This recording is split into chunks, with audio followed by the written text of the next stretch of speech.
Jaipur Ajmer highway पर हुए हादसे के बाद जहां एक तरफ पीड़ितों का दर्द खत्म नहीं हो रहा, मौतों की संख्या और घायलों की हालत सामने आने के बाद उनके घर वालों के आंसू थम नहीं रहे हैं, वहीं सरकारी स्तर पर भी बड़ी लापरवाही सामने आई है। मीडिया रिपोर्ट्स के अनुसार जयपुर अजमेर रोड पर हादसे के बाद NHAI की भी गलती का खुलासा हुआ है।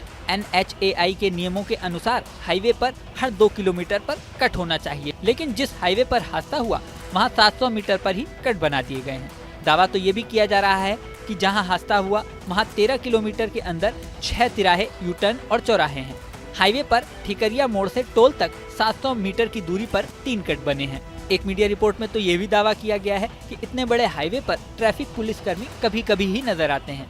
सबसे बड़ी बात तो ये सामने आई है कि जिस कट पर हादसा हुआ उसे मार्च 2023 में ही बंद हो जाना चाहिए था। दरअसल ये कट नवंबर 2020 में रिंग रोड से आने और रिंग रोड के लिए जाने के लिए बनाया गया था। इसी के साथ क्लोवर लीफ का काम भी शुरू किया गया था। तय किया गया था कि क्लोवर लीफ बनते ही इस कट को बंद कर दिया जाएगा, लेकिन गलती ये हुई कि क्लोवर लीफ समय पर बंद ही नहीं हो सका। ऐसे में ये कट भी बंद नहीं किया जा सका। यहाँ तक कि हादसे के बाद कई स्थानीय लोगों ने ये बताया है कि उन्होंने कई बार इस कट को बंद करने की अपील भी प्रशासन से की थी। इस कट पर अक्सर छोटे मोटे हादसे होते रहते थे, जिससे स्थानीय लोग परेशान थे, लेकिन आज तक ये कट बंद नहीं किया जा सका। अब हादसे के बाद सरकारी अफसर एक दूसरे पर दोषारोपण कर रहे हैं। सवाल ये भी उठ रहा है कि जब कट बनाना ही था तो सड़क पर ऐसी जगह क्यों बनाया गया जहां सामने स्कूल था। दूसरा सवाल ये भी है कि जब कट बनाया ही था तो वहां पर साइन बोर्ड क्यों नहीं लगा था। इतने इम्पोर्टेंट कट पर ट्रैफिक लाइटें क्यों खराब हैं। सड़क पर इतना महत्वपूर्ण कट बनाने के बाद वहां पर स्पीड ब्रेकर क्यों नहीं बनाए गए। अगर इस सड़क पर दोनों तरफ स्पीड ब्रेकर होते तो शायद आज ये हादसा न होता। एक मीडिया रिपोर्ट में यह भी दावा किया गया है कि इस रोड से राजस्थान के डिप्टी CM भी आते जाते हैं। उनके घर से विधानसभा का रास्ता यहीं से होकर जाता है।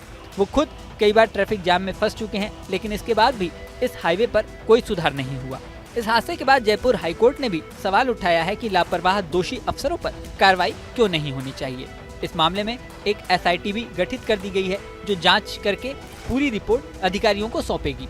यहाँ आपको ये भी बता दें कि हादसे में जो टैंकर फटा उसके बारे में गेल इंडिया लिमिटेड के DGM सुशांत कुमार ने बताया है कि टक्कर के समय टैंकर के 5 नोजल टूट गए थे और करीब 18 टन गैस लीक हो गई थी। जब तक गैस जलती रही सड़क पर आग की लपटें उठती रहीं। यही नहीं, हादसे का धमाका करीब 10 किलोमीटर दूर तक सुनाई दिया था।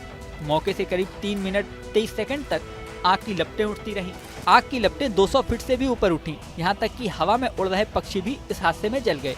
मरने वालों की संख्या 14 हो चुकी है। वहीं कई शव ऐसे हैं जिन्हें पहचाना नहीं जा सका है और DNA सैंपल से इनकी जांच की जा रही है। जांच में सामने आया है कि मृतकों में रिटायर्ड IAS अफसर करणी सिंह राठौर भी थे।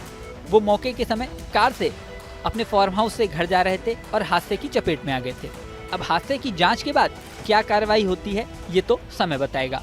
इस वीडियो में फिलहाल इतना ही। बने रहें न्यूज नेशन के डिजिटल प्लेटफॉर्म पर। न्यूज नेशन अब WhatsApp पर। खबरों के ताजा अपडेट के लिए न्यूज नेशन के इस QR कोड को स्कैन करें।